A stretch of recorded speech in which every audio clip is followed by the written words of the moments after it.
Bienvenue sur Tama Champignon. Aujourd'hui une vidéo exceptionnelle parce que je vous emmène en Belgique à la Mycosphère, une champignonnière assez connue parce qu'ils fabriquent leur propre mycélium sur grains et ils le vendent sur leur boutique en ligne. Je vous invite à aller jeter un coup d'œil. J'étais vraiment content de visiter cette champignonnière et de pouvoir tourner une petite vidéo là-bas. J'ai vraiment hâte que vous découvriez les images. On va voir tout le processus de fabrication et comment ils s'organisent là-bas. Ça commence tout de suite.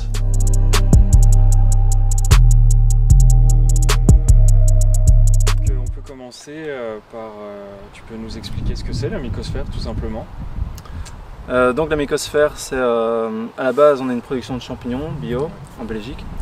On a démarré il y a 8 ans maintenant. Et donc on produit des champignons frais pour les magasins, les restaurants de la région. Et puis on a commencé à produire du mycélium donc pour ensemencer les substrats soi-même. Et on a commencé à les commercialiser sur internet il y a environ 3 ans. Donc c'est comme ça que maintenant des personnes nous connaissent via internet. Avant on était concentré sur le circuit local, maintenant on est un peu moins local. Mais on permet l'émergence d'autres producteurs locaux, on va dire. Ok, d'accord. Donc il y a une partie vente de champignons qui a commencé en premier, champignons frais, peut-être séchés aussi. On a fait du séché aussi, on a transformé, on a fait des conserves, des bocaux. D'accord. Ouais. Ça c'était il y a 8 ans. Ouais. Et il y a 3 ans, tu as commencé à faire une boutique en ligne pour vendre du... Oui, c'est ça. En fait, pour expliquer vraiment, donc, on a démarré en achetant des substrats prêts à pousser, déjà tout fait. Parce que dans la culture de champignons, il y a un peu 3 métiers, on va dire. Il y a la production de champignons frais et la commercialisation, c'est déjà un métier. Ouais. Et puis il y a le fait de produire ces substrats en achetant généralement du mycélium à un laboratoire. Ouais. Et puis produire le mycélium, c'est encore un autre métier, tu le sais bien. Oui. Mais donc moi quand j'ai démarré il y a 8 ans, c'était beaucoup moins répandu qu'aujourd'hui. Donc trouver du mycélium c'était plus compliqué. Donc j'ai démarré avec cet objectif-là d'être 100% autonome, de produire tout moi-même. Mais au départ, ça a pris quand même quelques années avant que je sois vraiment autonome. Et voilà, le fait de pouvoir expérimenter, apprendre, faire des échecs. C'est ce que je conseille souvent à n'importe qui en fait, c'est d'y aller étape par étape. Ouais. Parce que tout faire, du mycélium jusqu'aux champignons, c'est vraiment super et c'est un objectif qui est souvent là, mais ça permet, ça laisse une grosse marge d'erreur, quoi. Ouais, c'est ça. Il y a plein de facteurs d'échec qu'on sous-estime. Donc ici, on est à Gembloux. À Gembloux. Ouais. Gembloux. Parce que la mycosphère vient de déménager. Ouais. Quelle raison donc on était en conteneur, on avait des conteneurs maritimes, des conteneurs frigo. Ça depuis 7 ans à peu près. Et ça convenait bien pour notre démarrage. Après en termes d'espace on était assez limité, en termes de qualité de l'environnement, on va dire au niveau propreté, au niveau manutention, c'était pas forcément évident. Donc c'était un bon départ parce que ça nous a permis de démarrer dans une première ferme, puis on les a déplacés dans une autre ferme. Donc c'est un côté un peu léger finalement, même si c'est assez lourd, mais c'est déplaçable. Et puis il se fait qu'au début de l'année on a eu un gros incendie qui nous a pas mal impacté. Et donc voilà, ce projet de déménagement qu'on avait déjà en fait en tête depuis longtemps, il a été un peu accéléré par ce fait-là. Et donc on a cherché un hangar qui convienne mieux pour notre activité, sachant que on se concentre maintenant de plus en plus sur la partie laboratoire, production des mycéliums. Et donc on a besoin d'un espace plus propre et plus adapté, quoi. D'accord. Bon, ce hangar, on va aller le voir juste dans un instant. Ouais. La production de champignons ici, elle fonctionne toujours? Alors là, je pourrais te montrer. Ouais. Là c'est encore à toute petite échelle, la salle de fructification n'est pas encore finie. Donc là on a quelques ballots de shiitake, mais la salle n'est pas encore du tout finie. Il y a un objectif de production oui, on va produire encore des champignons comme on fait depuis toujours. D'une part parce qu'on aime bien, et puis aussi parce que ça a du sens, nous, dans notre activité de production de mycélium, de tester nos variétés, de les entretenir, créer des nouvelles souches, s'amuser. Et puis dans un objectif aussi plus de se lancer dans l'optique du médicinal, produire des lion's-mane, des reishi, pour en faire des champignons séchés, des poudres éventuellement. Ça c'est un objectif plus long terme. Du coup tu les distribues Où ça en fait? En circuit vraiment local, donc on a des restaurants bio, des petites supérettes bio, des restaurants. Et puis on a des particuliers qui viennent aussi chercher sur place. Et des maraîchers à qui on vend nos champignons, qui les revendent sur les marchés. Ici on est sur un espace de combien de mètres carrés Donc nous on est sur 400 mètres carrés. C'est à peu près le double de ce qu'on avait avant en fait. Oui. Parce qu'on on a envie de produire plus, mais aussi plus d'espace, ça permet plus d'efficacité par rapport à avant où tout était très restreint, on devait déplacer quelque chose pour pouvoir passer. Voilà, on a envie d'avoir plus d'espace pour gagner en efficacité. C'est totalement normal. Du coup j'ai vu plein de gens passer. C'est des employés, des associés? C'est des employés. Okay. On est, il y a combien de personnes? J'ai 4 employés là, donc on est 5 en tout avec moi. Il y a un temps plein, moi temps plein aussi, et puis les 3 autres sont à 3 jours semaine. Ok. Tu travailles combien de temps par semaine ici? Est-ce que tu comptes ton temps de travail? Je le compte un peu plus qu'avant, depuis que je suis avec des employés, c'est une autre logique. Je travaille un bon temps plein, on va dire, un temps plein ici, et puis après de chez moi, je fais encore pas mal d'administratifs et de comptabilité, donc au total je suis à 40-50 heures par semaine. Okay. Nous voilà à l'intérieur du hangar. Tu peux nous parler un peu de ce que tu fais de cet espace-là Ouais. Donc là on est toujours un petit peu en travaux, parce qu'on est en travaux depuis août, on a fait le gros des infrastructures.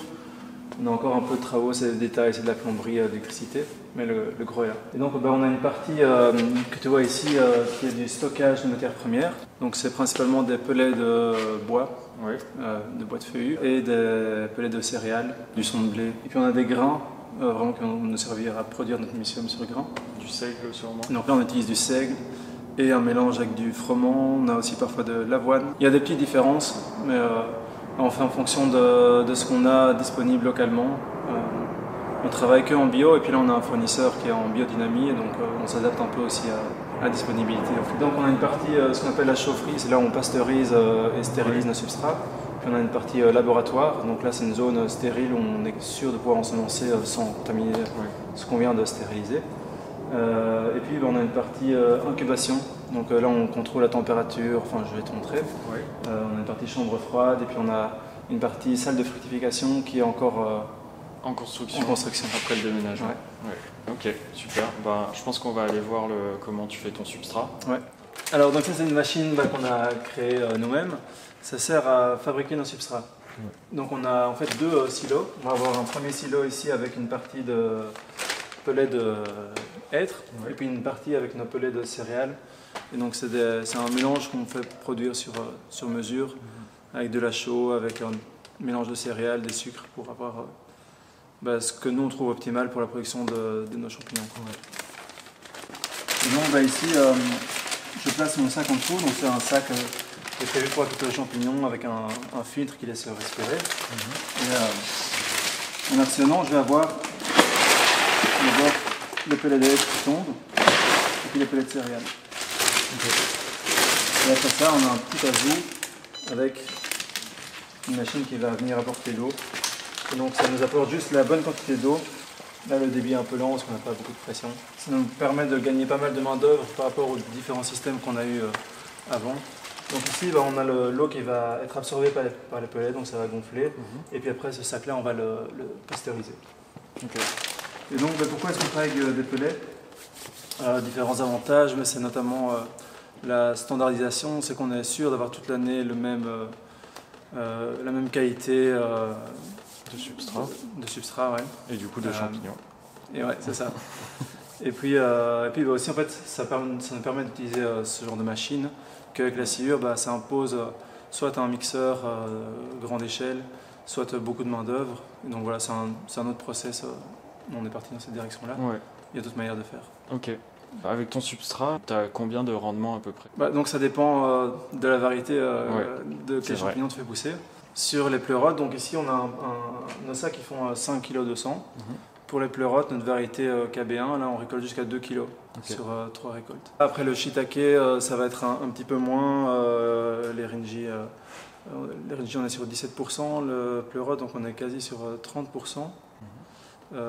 shiitake 25%. Après bon, ça c'est les conditions optimales et puis il se fait que souvent dans la réalité, c'est comme dans l'agriculture, tout ne fonctionne pas toujours comme prévu. Faire un petit truc de temps en temps. Ouais. Voilà quoi. C'est la vie. Là on est dans la partie labo, c'est pour ça qu'on est habillé en cosmonaute.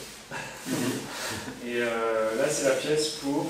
Donc là c'est ce qu'on appelle la chaufferie, donc c'est ici qu'on va pasteuriser et stériliser nos substrats. Pasteuriser, c'est quand on monte pas en pression, donc on reste à une température de 90 degrés environ. Ouais.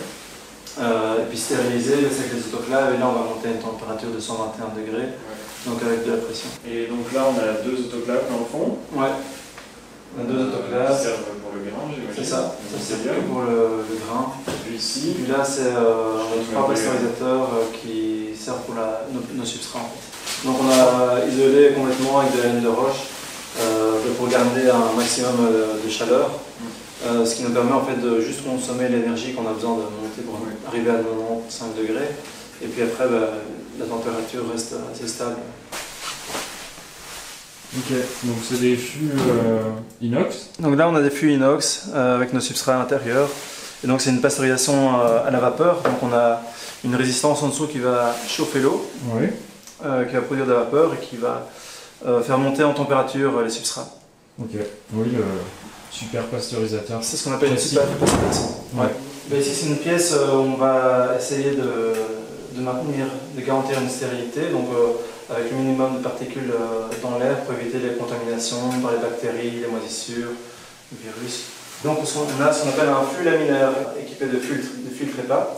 Et donc l'air sort par ces filtres, et donc c'est un air à 99,99% débarrassé de toutes ces impuretés. Et donc c'est ici qu'on va effectuer tous nos travaux. Ici on a des boîtes de pétri par exemple. Ces boîtes de pétri vont servir à sélectionner le mycélium, le multiplier, et puis après on va l'étendre sur des cultures liquides. Et puis après de là on va partir sur un blanc mer, et puis de là on va faire des mycéliums sur grain, et puis des substrats de fructification. Et tout ça, ça passe ici. Donc ici c'est vraiment la pièce d'ensemencement, on va dire. Donc ici on a une petite salle d'incubation qui nous sert que pour le mycélium sur grain en fait. Ici on a un peu de mycélium sur cheville. Donc ça nous sert à ensemencer des bûches. Et on l'a vraiment en particulier pour produire sur bûches. Et puis le reste c'est mycélium sur grain. Donc ici on a un contrôle de la température, du renouvellement d'air, et on garantit un niveau de stérilité plus important que dans l'autre salle d'incubation. Donc la température, tu es sur combien là? Là on est sur 22-24 degrés. Ici c'est que les mycéliums. D'accord. C'est un autre niveau de stérilité j'imagine. Ouais c'est ça. Si on a un mycélium qui est contaminé, on aura après tout un lot de substrat qui est contaminé, donc on fait plus attention à garder cet endroit clean. Aujourd'hui ça a été une grosse journée d'envoi, donc on a envoyé beaucoup de mycélium. Mais sinon elle est parfois 2 fois plus remplie que... Ça, donc ici on est dans la salle d'incubation des substrats. Donc comme dans l'autre salle d'incubation des mycéliums, ici on contrôle la température et le renouvellement d'air aussi. Et donc on a nos substrats à base de cire de bois, et on peut voir ici le mycélium qui colonise son substrat. Donc ça veut dire qu'en fait il va s'étendre, il va le digérer en même temps, et il va s'en nourrir. Et puis lorsque les ballots sont entièrement colonisés, comme ici, d'ailleurs, ils sont prêts à être mis en fructification. Donc on va les déplacer dans une autre salle où il fera plus frais, plus humide, il y aura plus de renouvellement d'air aussi. Une salle de fructification en construction. Ouais, alors ici elle n'est pas du tout terminée, elle est encore en travaux, donc on n'a pas encore le système d'humidification, renouvellement d'air et lumière. Tout est encore à faire, mais on a déjà des premiers shiitake. Ils sont pas trop exigeants et les conditions en fait, environnementales convenaient pas mal. Donc voilà, on les a mis comme ça et on humidifie manuellement. Et donc ici on a des ballots un peu plus petits en taille, donc on est sur un format de 3 kg et ça marche assez bien. On a une super variété de shiitake 3790. Le shiitake il va produire surtout en une volée. Et puis après on va éventuellement faire une deuxième volée, on va avoir environ 10% de ce qu'on a sur la première volée. Ok. Deuxième volée, déclenché comment? Déclenché, en fait donc généralement on laisse sécher pendant 1 à 2 semaines, et après on humidifie. Donc nous ici on a une petite quantité, quand on a des grandes quantités on le fait au jet d'eau en fait. Donc plusieurs fois sur une journée, on va vraiment réhumidifier les ballots. Si c'est possible, sur étagère roulante par exemple, et on va sortir les ballots à un endroit où il fait plus frais pour donner un choc de froid. Mais bon, généralement avec cette variété-là, ça vaut pas la peine de faire une deuxième variété, une deuxième volée. Ouais. C'est plus sur des ballots de plus grosse taille, avec une autre variété, la 3782 par exemple, qui pousse plutôt sur la paille. Ben là, ça vaut clairement la peine parce que ça va être beaucoup plus réparti. Ici, ça vaut moins la peine. Ouais. Ok. Et donc l'objectif, ce serait de faire plusieurs variétés dans la même pièce, c'est ça? Ici, on a une seule salle. Ouais. Ok. On contrôle le taux d'humidité pour arriver en fait, à une certaine moyenne. Et en fait, la plupart des champignons s'adaptent bien à ça. Ouais. On ne trouve pas que ça valait la peine de faire différentes salles parce que voilà, on a des bons résultats comme ça. Avec les... On joue un peu en, fait, en fonction de où se trouve l'humidificateur, où se trouve l'arrivée d'air. Pour mettre certaines variétés qui ont plus besoin de renouvellement d'air, comme les pleurotes par exemple, on va les mettre plus proches de l'arrivée d'air. Le shiitake qui est plutôt salissant à la récolte, on va le mettre plus proche de la sortie. On joue un peu avec les différences qu'on a au sein de notre salle en fait. Ok, merci encore pour cette visite. Avec plaisir. Et moi j'ai appris beaucoup de choses personnellement. Pour terminer, je voulais te demander si tu avais un conseil à donner à des gens qui voudraient lancer leur ferme à champignons. Moi j'ai commencé dans ma cuisine. Ouais. Sur les champignons, je trouve que c'est un bon moyen. Je veux dire par là commencer à petite échelle, tester, et ça permet de déjà accrocher, voir si on accroche ou pas avec la culture avant de passer à une plus grande échelle. Ouais. Je pense qu'y aller progressivement, c'est une bonne chose. Ne pas vouloir forcément arriver directement à la perfection. Si on a un projet par exemple de revalorisation de déchets, de marc de café ou je sais pas, ça va être souvent compliqué d'y arriver dès le début. Donc il y aura parfois une période d'1 an ou 2 avant de pouvoir y arriver vraiment. Et donc voilà, c'est aussi des compromis à faire pour pouvoir faire vivre le projet. Voilà, c'est avec la culture des champignons, c'est pas toujours facile, mais en même temps c'est super intéressant et c'est aussi beaucoup de choses qu'on n'imagine pas forcément au début, genre du nettoyage, ouais. de la stérilité. Ouais. Les étapes où il faut vraiment être propre. Oui, ça c'est des choses qu'on apprend en le faisant. On remarque en fait que ça vaut quand même la peine de passer ce temps-là. Ouais. Donc c'est une réalité entre l'imaginer et le vivre, c'est différent. Mais ouais, je pense que la passion, ça aide à passer pas mal de contraintes et d'obstacles. Ok, super. Ouais. Merci. C'est un plaisir de te rencontrer. C'est la fin de cette vidéo.